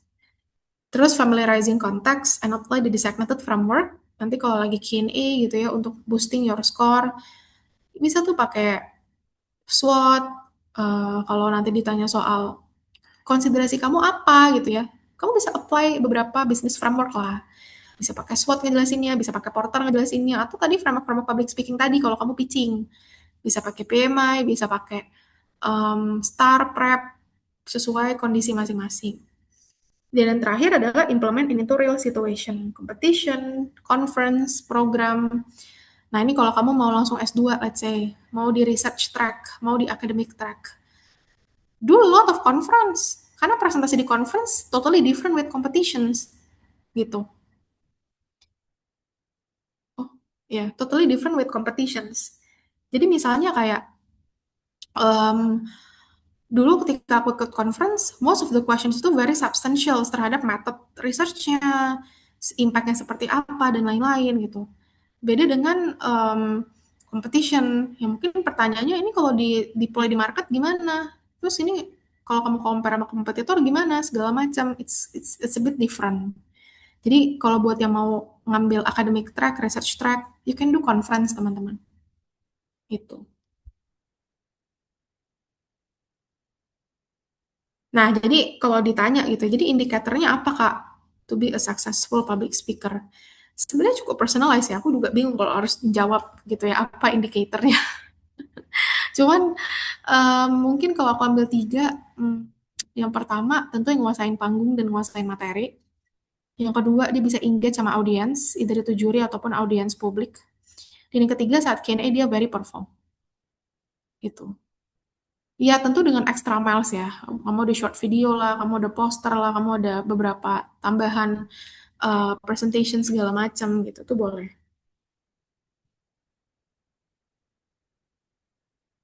Iya, I think itu sih pemaparan dari aku, teman-teman, untuk soal public speaking. Mungkin last but not least, nanti mungkin mentor-mentor lain, ada Daniela juga, if I'm not mistaken. Daniela tuh dulu coach aku di BINUS. Nggak dulu sih, sampai sekarang ya. Dia sering banget menang juga, so you can learn from the mentor-mentor yang nanti melanjutkan sesi gitu ya. Tapi mungkin konteks dari aku, terakhir gitu ya, public speaking itu bukan skills yang kayak kamu baca satu buku tentang public speaking kamu jago. Atau dalam satu malam kamu bisa langsung jadi seorang TEDx speakers yang luar biasa kayak Simon Sinek. Nggak, butuh jam terbang gitu. Butuh waktu untuk kamu tuh nggak deg-degan tiap kamu ke panggung atau deg-degannya di level minimum. Nggak bisa langsung ekstrim gitu. Kak, tapi kok ada orang tuh yang dari awal tingkat kepedeannya udah luar biasa ya? Itu kan default, itu nggak bisa diatur ya. Itu embed masing-masing orang lah. Jadi kalau kita tahu, aku orangnya nggak takut sih Kak. Ya mungkin kita harus pertebal lagi tuh practice sessionsnya. Apalagi ketika kamu sadar bahwa aku orangnya gampang deg-degan Kak, aku orangnya gampang ngeblank Kak. Nah itu berarti harus dipertebal lagi tuh sesi latihannya.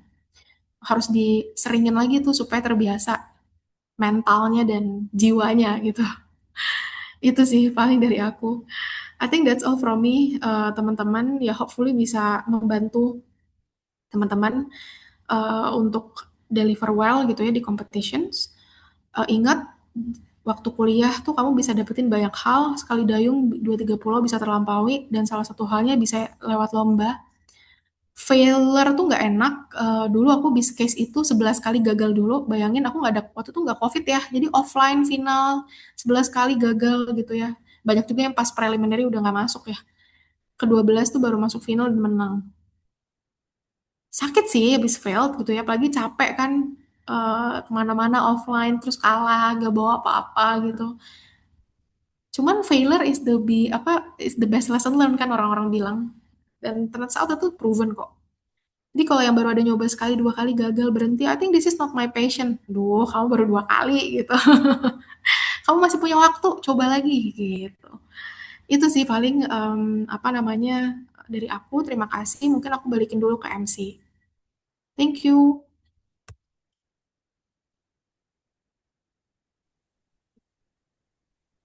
Wah, ternyata menarik banget ya pemaparan materi dari Kak Belinda terkait gimana sih ngikutin suatu lomba yang nggak cuman ngomongin soal menang, tapi juga gimana kita membangun mental dan jiwa kompetitif gitu ya. Jadi kita juga tahu juga nih strategi ngikutin lomba dan gimana sih nemuin solusi yang tepat dan relevan dalam mempresentasikan lomba tersebut gitu kayak. Iya, betul banget. Nah, selanjutnya kepada para peserta yang ingin memberikan pertanyaan, boleh raise hand atau menuliskan pertanyaannya melalui kolom chat dengan format nama underscore pertanyaan. Silahkan bagi yang ingin bertanya.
Oke, mungkin ini ada pertanyaan di kolom komentar.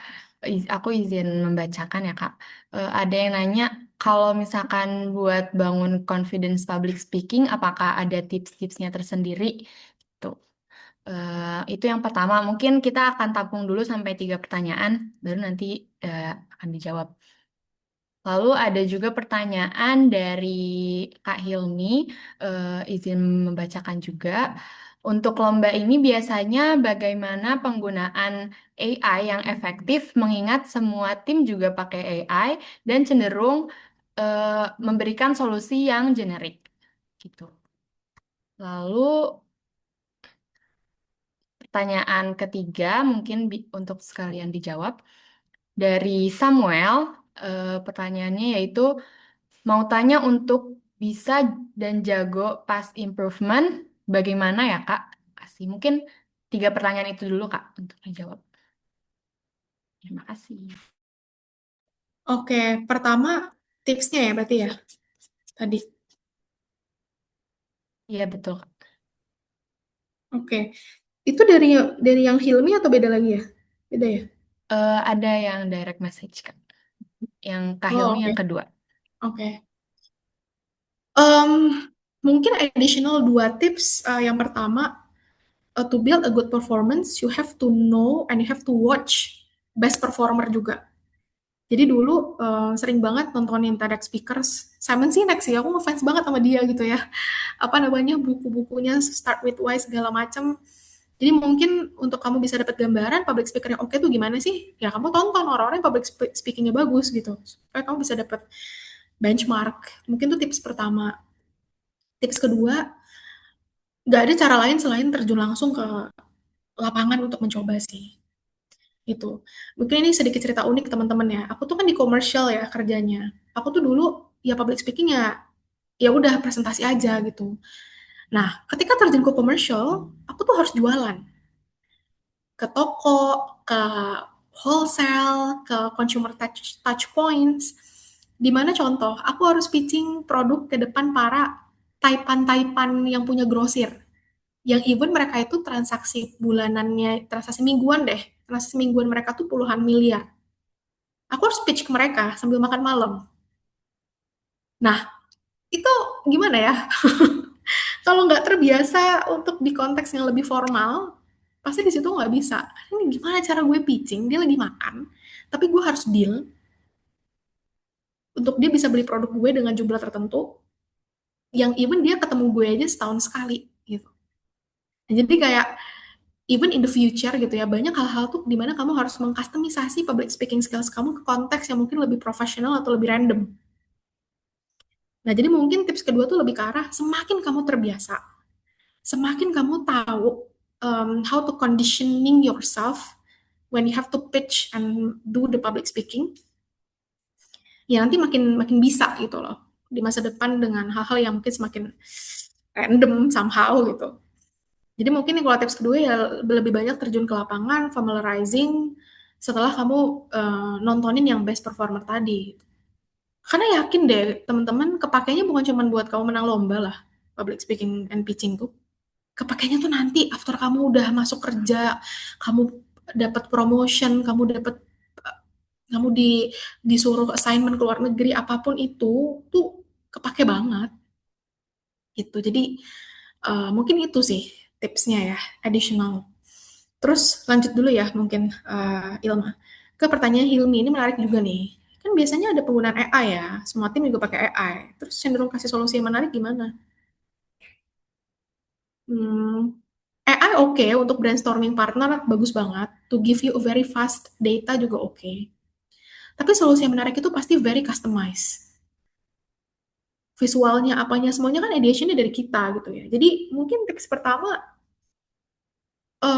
lihat langsung apa yang terjadi di lapangan gitu. Kamu disuruh bikin marketing untuk kosmetik, marketing untuk brand Dove misalnya gitu. Mungkin yang kita tahu ya ujung-ujungnya kan orang sosmed, bikin iklan di IG, TikTok segala macam gitu. Sekarang udah mulai merepet-merepet bikin aktivasi di MRT, aktivasi di transportasi umum. Kan kita tahu realitanya gitu ya. Otomatis kan cara kita menyajikan jawaban, kita combining dong dengan realita yang memang happening di market, yang visible untuk dilakukan di market, dengan hal berbeda yang kita bisa offer. Contoh, iya Kak, kita tetap doing activation di MRT, karena jutaan orang tuh lalu lalang di situ. Jadi kalau mau building awareness, itu a very competitive touch point dengan cost yang lebih rendah gitu dibanding kita bikin billboard di suatu daerah yang mungkin orang pas naik mobil pun belum tentu lihat, tapi kalau MRT itu orang pasti lihat karena itu literally digantungan apa di gantungan dia nih, lagi diin tangan dia di situ, misalnya kayak gitu. Combining realitas sekarang dengan unique unique things yang kamu rasa bisa berbeda. Cuman tips kedua aku, kamu bisa perkuat dengan konteks-konteks yang lebih foundational. Contoh, solusinya sama aja, tapi kamu bisa bikin lebih budget friendly. Budgetnya bisa kita cut 50%. Oh, itu pasti suka itu company. Atau sama aja sebenarnya, karena ini yang paling efektif. Tapi message-nya kita bikin jadi lebih viral. Caranya gimana? Kasih tahu. Supaya reach-nya bisa double. Jadi kalau kamu tanya, sekarang kan semua orang pakai AI, ya agree gitu kan.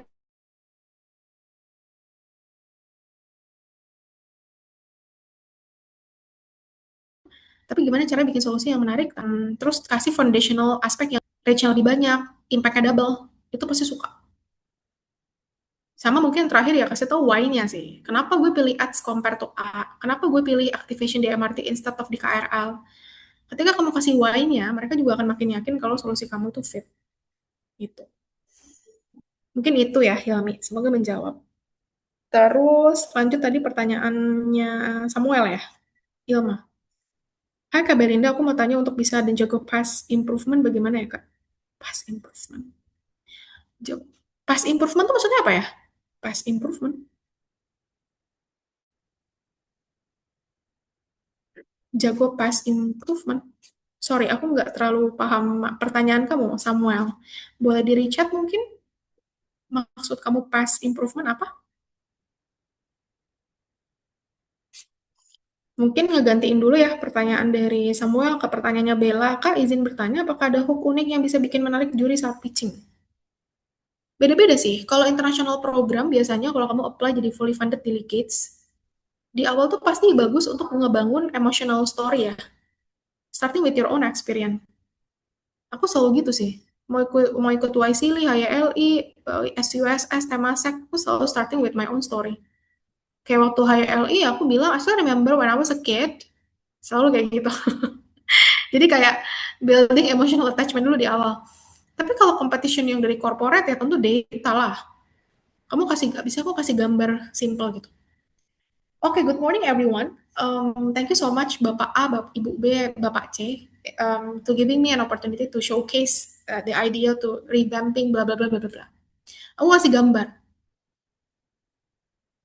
Do you know that this images is representing apa? Atau aku kasih angka gede doang di satu slide awal. Maksudnya, do you know the meaning of these numbers? Yes, 87% of Indonesian people is blah blah blah blah blah blah. Imagine if we can turn, aku kasih angka lagi. Biasanya kalau aku untuk lomba-lomba dari company, aku biasanya work with numbers banyak sih. Karena I think they love numbers. Kalau untuk corporate gitu. Mungkin itu ya sedikit tipsnya Bella in different occasions. Semoga menjawab. Oh, ini Samuel udah clarify. Kita sama sekali belum, kalau kita ditanya langsung dan kita sama sekali belum bikin script. Sebenarnya kalau Q&A session ya kita nggak pernah bisa bikin script ya, karena kan pertanyaannya juga random. Cuman menurut aku satu-satunya cara tuh emang terbiasa atau anticipating first pertanyaan yang kira-kira diajuin. Maka tadi aku bilang kan, kamu udah bikin slide-nya. Coba bikin potential question dari masing-masing slide-nya apa. Kira-kira yang keluar. Supaya kamu dapat gambaran sedikit tentang the things that you have to deliver gitu. Jadi mungkin Samuel satu-satunya cara itu sih. Karena kalau Q&A itu kadang ya kita dapat unexpected questions juga gitu. Cuman tadi kan aku udah kasih supporting tools ya. Pakai PMI framework aja gitu untuk at least ngejawab walaupun nggak deep nih karena kita mungkin belum riset tentang itu. Mungkin itu sih jawabannya ya. Semoga menjawab.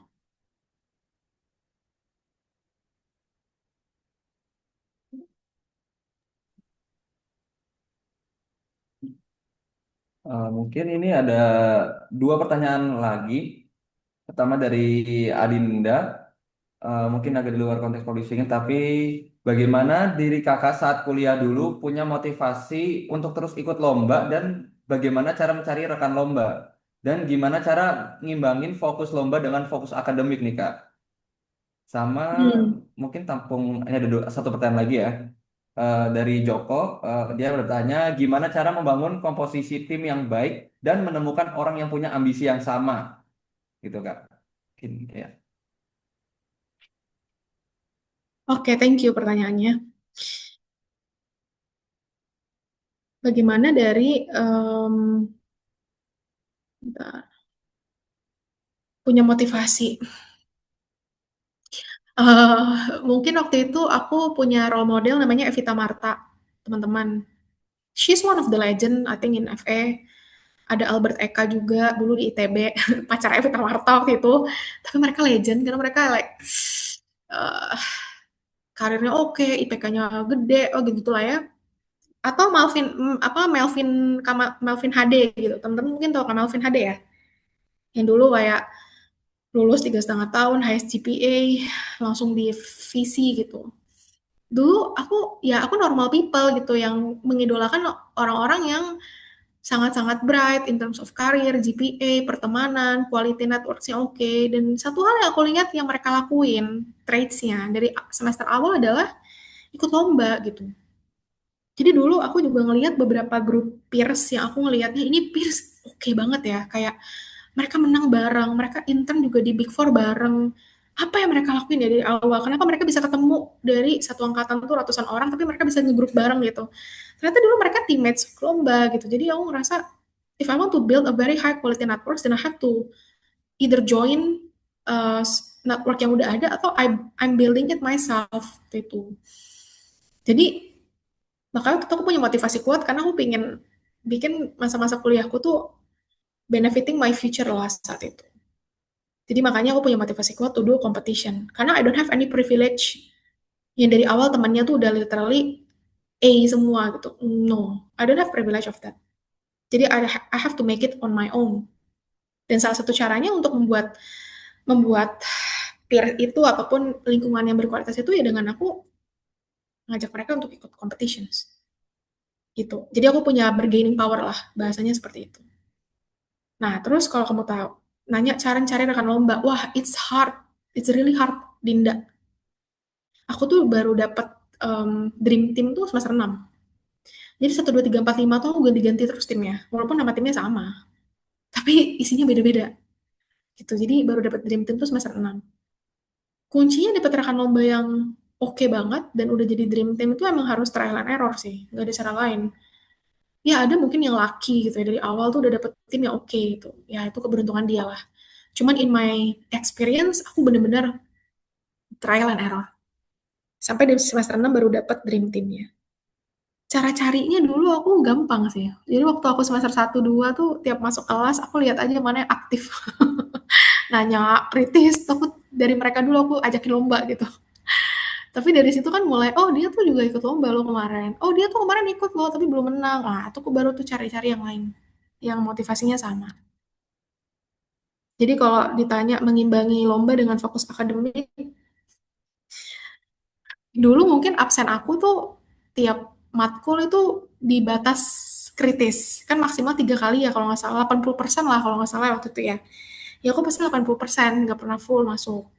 Ya aku utilisasi absen, terus dulu yang aku lakukan adalah aku nggak pernah mau mengulang apa yang udah diajarin di kelas, keluar kelas. Kebiasaan yang sering kejadian di zaman aku nggak tahu sekarang masih ada atau enggak. Kamu ngerjain hal lain di dalam kelas ketika dosen lagi ngejelasin, terus pas keluar kelas, kamu ngulangin pelajaran yang sama, ikut asistensi atau les gitu. Maksud aku, ya udah di kelas tuh fokus aja, kamu harus pahamin, literally done with the matkul yang 2 jam dedicated, baru di luar kelas kamu ngerjain yang lain gitu. Jadi jangan dibolak-balik sih. Karena kalau dibolak-balik tuh jatuhnya kita wasting time aja gitu. Ngapain kamu shift-shift gitu? Ya di kelas fokus aja gitu ya sama yang diajarin. Aku punya target di setiap pertemuan tuh aku harus ngerti apa yang diajarin. Aku nggak mau nambah waktu lagi untuk mempelajari hal ini di luar kelas. Kan dedicated 2 jam aja. Kecuali kalau mau ujian, tuh bercerita ya. Kalau mau ujian ya kamu pasti fokus. Tapi kalau di keseharian sehari-hari, aku nggak pernah tukar-tukar gitu sih. Kayak di kelas ya udah fokus di kelas. Karena dulu aku accounting, gue harus ngerti ini di 2 jam ini. Baru di luar kelas aku ngerjain yang lain gitu. Nggak diputar-putar. Lumayan lah bisa seimbang gitu. Akademiknya jalan, lombanya jalan gitu. Mungkin itu sih. Terus dari Joko, gimana cara membangun komposisi tim yang baik dan menemukan orang yang punya ambisi yang sama? Komposisi tim yang baik tuh yang penting motivasinya sama-sama kuat. Gak ada yang jadi free rider. Karena udah jadi yang free rider tuh udah sangat tidak enak. Jadi di awal tuh biasanya aku cukup bold dan tegas ketika lagi briefing awal. Gue mau dedikasiin 4 jam seminggu for this competition. I will make the timeline. Gue cuman butuh A atau B, ngerjain A, B ngerjain ini gitu. Jadi dari awal tuh udah bold dan udah disiplin, udah setting commitment with the team. Terus kalau nanya punya ambisi yang sama, tadi sih dari kelas sih waktu itu aku awalnya ya. Aku lihat yang aktif dan kritis ketika lagi di kelas, aku ngerasa itu udah flagging pertama. I think dia punya ambisi nih gitu, to do more. Makanya waktu itu dari awal aku secara proses seperti itu. Tapi lama-lama nanti kelihatan kok. Terus semester 3, semester 4 tuh udah mulai kelihatan lah yang sering-sering lomba tuh siapa aja gitu tuh udah mulai kelihatan. Yang kalian bisa sourcing-nya dari situ. Mungkin itu jawabannya. Semoga menjawab ya, Dinda sama Joko. Oke, terima kasih Kak. Mungkin ada satu pertanyaan terakhir lagi dari Maximus ya. Kak, aku penasaran nih dulu Kakak aktif lomba dari semester berapa dan sampai berapa ya? Dan kalau di semester 7 ke atas itu apa masih ideal untuk ikut lomba atau udah fokus skripsi aja? Gitu sih Kak. Thank you Maximus. Aku dulu aktif lomba tuh semester 1 sampai 7. Ya, tapi gini, aku leveling up lombanya. Jadi di awal semester 1 sampai 4 itu kebanyakin quantity. Jadi lomba kecil-kecil gitu aku tetap ikutin gitu. Sambil leveling up performance gitu ya. Tapi mulai semester 5, 6, 7 tuh aku mulai ikutin lebih sedikit lomba tapi yang memang lebih weighted. Kayak lomba-lomba dari company, lomba-lomba yang mungkin bisa kasih aku opportunity lebih, kayak intern segala macam tuh aku mulai fokusnya ke sana. Gitu. Jadi aku bedain jenis competitionnya aja. Nah, pas udah semester 7 akhir baru aku fokus skripsi sih. Gitu. Jadi semester 8 pas udah jadi draft itu baru aku starting competition lagi gitu. Makanya kalau future leader itu pas udah selesai sidang waktu itu ininya lombanya. Jadi kayak sebelum lulus dan tidak menyandang status lagi sebagai mahasiswa gitu ya udahlah kita ikut lomba lagi yang timelinenya pas gitu. Dan ternyata itu pas. Jadi kalau kamu tanya, iya sampai semester 7, tapi aku bedain competition type-nya. Jadi lebih weighted pas semester 5, 6, 7-nya. Supaya kamu bisa dapat opportunity lebih lah. Karena dulu beberapa kali internship opportunity yang aku dapat itu memang karena competition. Baru dapat offering gitu ya. Eh, itu bisa memudahkan juga sih. Karena zaman aku nggak ada MBKM ya. Zaman aku nggak ada magang-magangan itu. Nggak ada magang merdeka itu.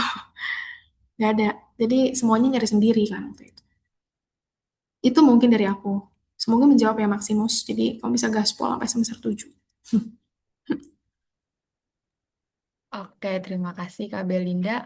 Mungkin masih ada sekitar 10 menit lagi. Apakah ada yang ingin bertanya? Masih ada yang ingin bertanya?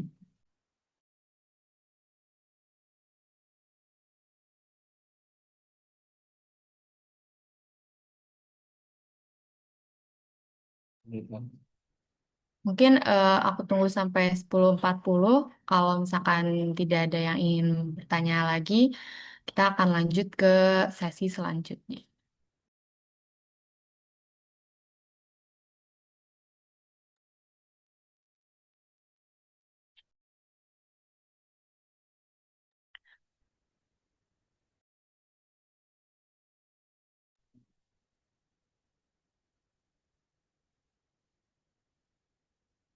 Oke, mungkin ada pertanyaan tambahan dari Kak Aulia Bella.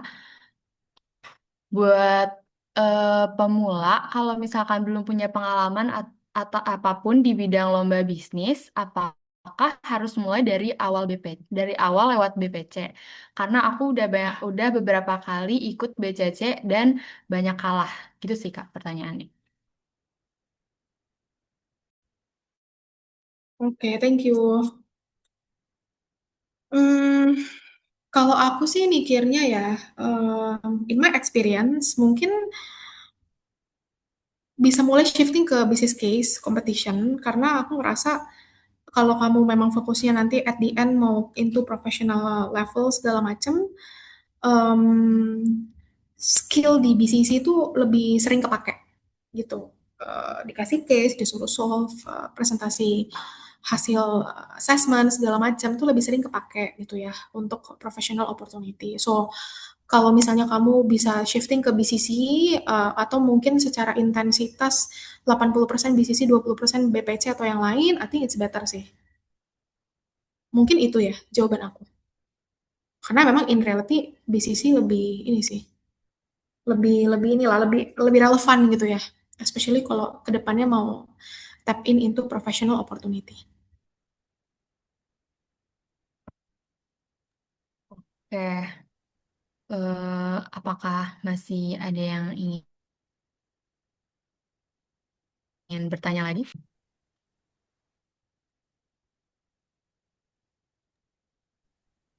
Ini mungkin ada satu pertanyaan lagi ya, mungkin terakhir juga. Kak, untuk ngasih solusi kita harus pakai framework kah? Atau gimana ya Kak? Aku pribadi sering lihat banyak yang bilang nggak perlu terlalu terpatok sama framework dan ada yang juga yang bilang wajib gitu. Sama mungkin satu Oke. lagi. Oh, mau dijawab dulu? Ini Oh ada boleh satu. nanti aku langsung jawab sama yang Wahyu Iya, aja. oke. Ini ada satu pertanyaan lagi dari Wahyu. Selama jadi mahasiswa, Kak Belinda ada ikut organisasi dan kepanitiaan, Kak? Atau masih lebih banyak fokus ke lomba? Oke, thank you ya pertanyaannya. Untuk ngasih solusi kita harus pakai framework kah? Atau gimana ya? Ya tentu pakai framework, tapi frameworknya nggak harus default yang udah ada kayak pakai SWOT, Porter. You can make your own framework, Rehan. Gitu. Kenapa gini? Framework itu kan sebenarnya untuk ngebantu juri itu ngerti cara kamu berpikir. Bukan keren-kerenan gitu ya, bukan. Untuk ngerti cara kamu berpikir dan cara kamu strategizing towards the case.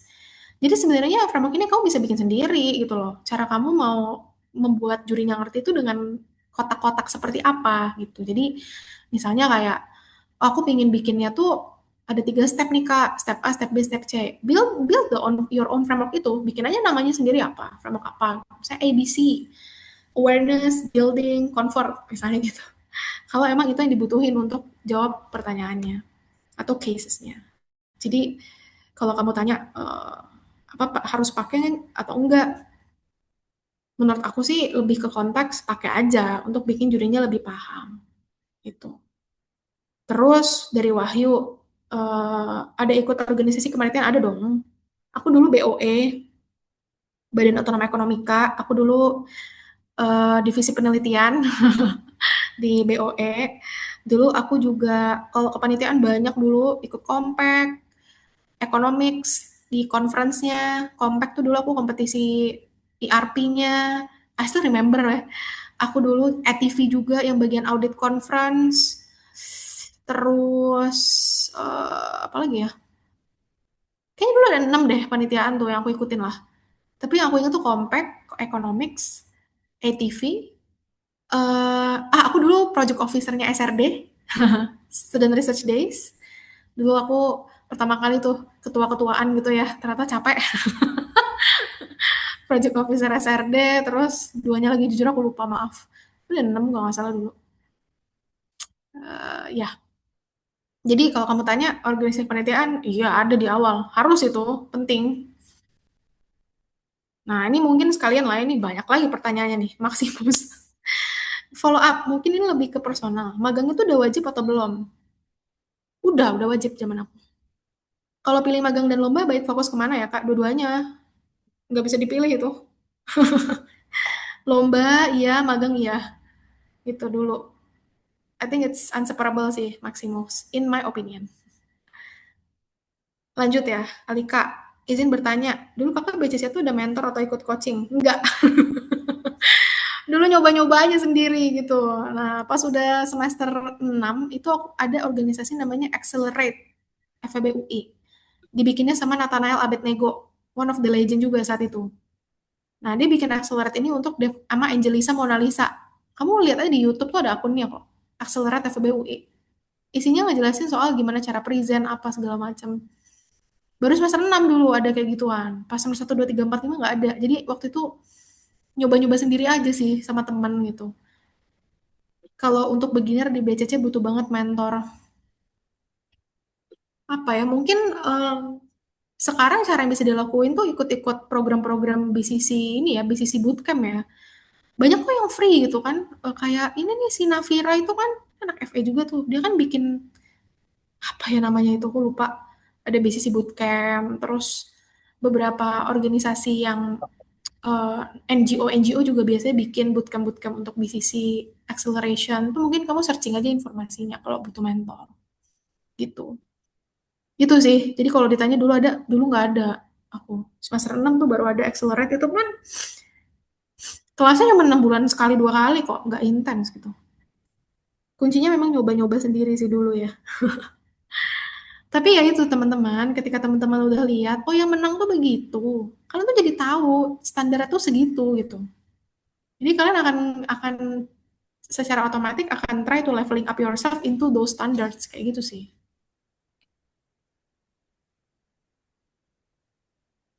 Semoga menjawab ya. Oke, mungkin terima kasih kepada Kak Belinda sebelumnya dan mungkin karena waktunya udah sisa sedikit lagi, mungkin aku langsung lanjut ke sesi selanjutnya aja ya. Oke, dengan dijawabnya seluruh pertanyaan dari peserta EduTalk, maka selesai juga sesi sharing session dari Kak Belinda. Semoga kita semua mendapatkan insight yang bermanfaat dari ilmu yang telah diberikan oleh Kak Belinda. Nah, sesi selanjutnya akan ada penyerahan sertifikat dan dokumentasi dengan Kak Belinda oleh Kak Syahira Hania selaku Wakil Kepala Departemen 2 Kesejahteraan Mahasiswa IBEC FEB UI. Kepada Kak Belinda dan Kak Syahira Hania, dipersilahkan. Baik, makasih banyak ya Kak Blinda sudah menyempatkan waktunya untuk sharing bersama teman-teman di hari ini. Ya, bantu pandu ya buat dokumentasi. Satu, dua, tiga. Oke, sekali lagi. Satu, dua, tiga. Oke.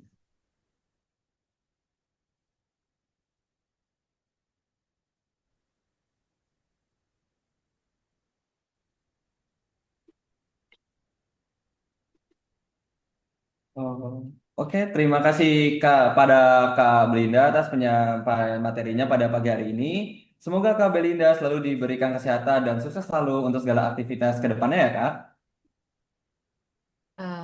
Oke, selanjutnya kita akan masuki acara yang sangat menarik pada pagi hari ini, yaitu sharing session dari para pembicara EduTalk Lomba yang bertemakan Diversified Insight Unified Excellence. Bagi para peserta diharapkan memasuki breakout room yang telah disediakan sesuai dengan peminatan lombanya masing-masing. Nah, ada 5 cabang lomba nih yang dapat hadirin pilih sesuai dengan minat para hadirin sekalian. Yang pertama ada marketing plan di breakout room 1, business case competition di breakout room 2, business plan di breakout room 3, essay competition di breakout room 4, dan business model canvas di breakout room 5. Para hadirin dapat memilih cabang lomba yang ingin disimak dengan cara memasuki breakout room yang telah disediakan.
Oke, gimana nih sharing sessionnya? Semoga banyak pembelajaran yang dapat diambil dari para pembicara ya. Kami mengucapkan terima kasih kepada para pembicara atas penyampaian materinya yang insightful, serta kami juga berterima kasih kepada para moderator pada hari ini. Selanjutnya, kita akan melakukan sesi dokumentasi bersama pembicara serta penyerahan sertifikat penghargaan yang akan diberikan oleh Kak Syahira Hania selaku Wakil Kepala Departemen 2 Kesejahteraan Mahasiswa IBEC FEB UI dan dipandu oleh panitia. Baik, kepada Kak Daniela Chung selaku mentor bisnis plan dipersilahkan untuk menyalakan kamera untuk sesi dokumentasi.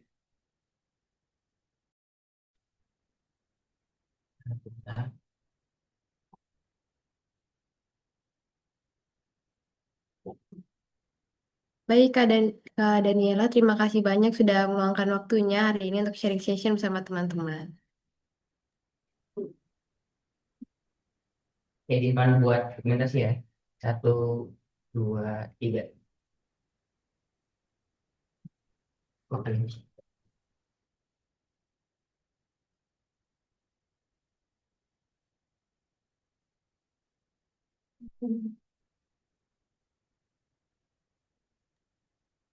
Terima kasih kepada Kak Daniela. Selanjutnya kepada Kak Raihan Saidi selaku mentor esai dipersilakan untuk menyalakan kamera untuk sesi dokumentasi. Terima kasih Kak Royhan telah menyempatkan waktunya untuk sharing session bersama teman-teman EduTalk pada hari ini. Terima kasih kembali, Mbak. Saya izin dokumentasi ya. Satu, dua, tiga. Oke.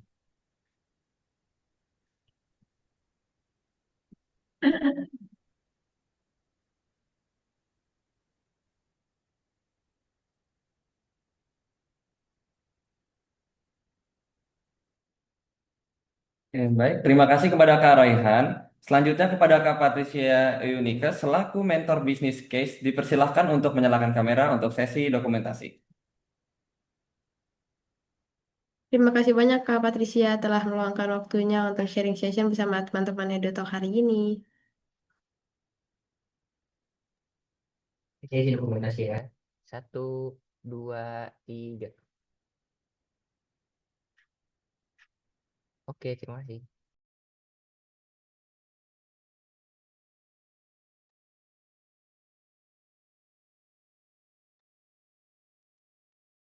Terima kasih kepada Kak Patricia. Selanjutnya kepada Kak Syabila Zashenka selaku mentor bisnis model Canvas dipersilakan untuk menyalakan kamera untuk sesi dokumentasi.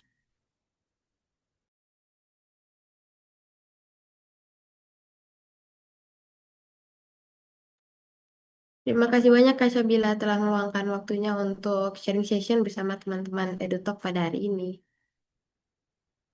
Izin dokumentasi ya. Satu, dua, tiga. Oke.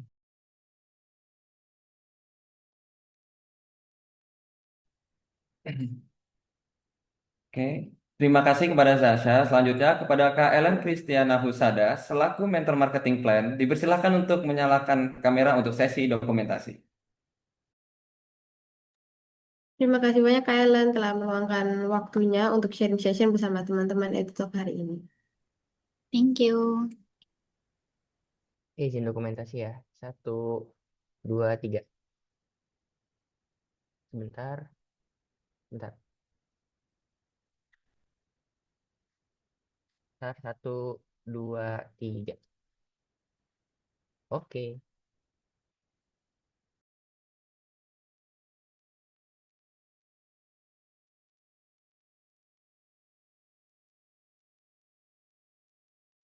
Sekali lagi, terima kasih banyak kepada para pembicara pada hari ini. Semoga apa yang telah disampaikan dapat membantu kita dalam lomba yang ingin kita ikuti. Alhamdulillah, telah sampailah kita di penghujung acara pada hari ini. Untuk selanjutnya akan ada sesi foto bersama. Bagi seluruh hadirin diharapkan untuk bisa menyalakan kameranya.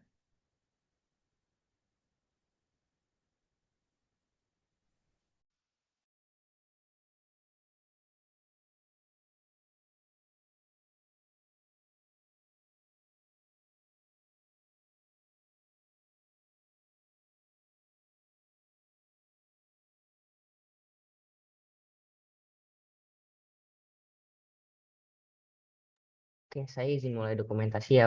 Page pertama dulu. 1, 2, 3. 1, 2, 3. Oke, untuk page selanjutnya. 1, 2, 3.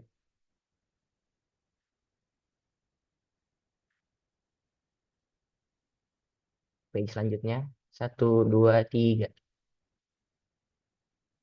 Oke, page keempat.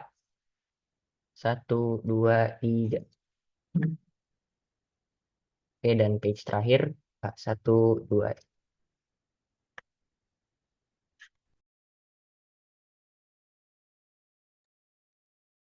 Oke, kami mengucapkan terima kasih yang sebesar-besarnya kepada para pembicara serta seluruh peserta yang telah menyempatkan hadir dalam acara pada hari ini. Semoga dengan diselenggarakannya acara EduTalk Lomba pada hari ini dapat memberikan manfaat yang sangat besar dan insight bagi seluruh peserta EduTalk dalam memaksimalkan keterampilan serta pengetahuan yang relevan untuk dapat mengembangkan potensinya dalam lomba yang diikuti.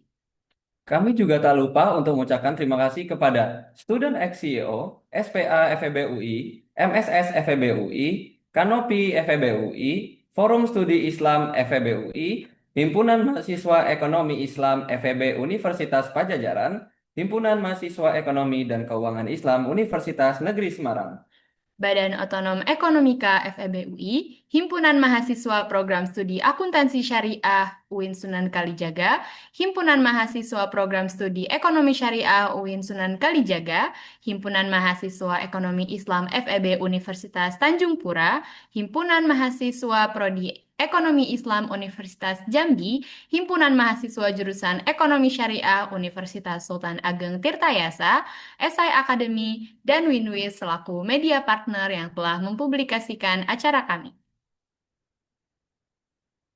Kami menghimbau kepada para peserta untuk mengisi G-Form CSI yang telah ditayangkan di depan layar. G-Form ini sekaligus berfungsi sebagai tanda absensi yang telah mengikuti seluruh rangkaian acara EduTalk Lomba pada hari ini. Saya Yudo, dari jurusan Ilmu Ekonomi Islam FEB UI Angkatan 2025. Dan saya Ilma, dari jurusan Ilmu Ekonomi Islam FEB UI Angkatan 2025, selaku Master of Ceremony pada hari ini, pamit undur diri. Wassalamualaikum warahmatullahi wabarakatuh. Terima kasih dan sampai jumpa di EduTalk Lomba selanjutnya.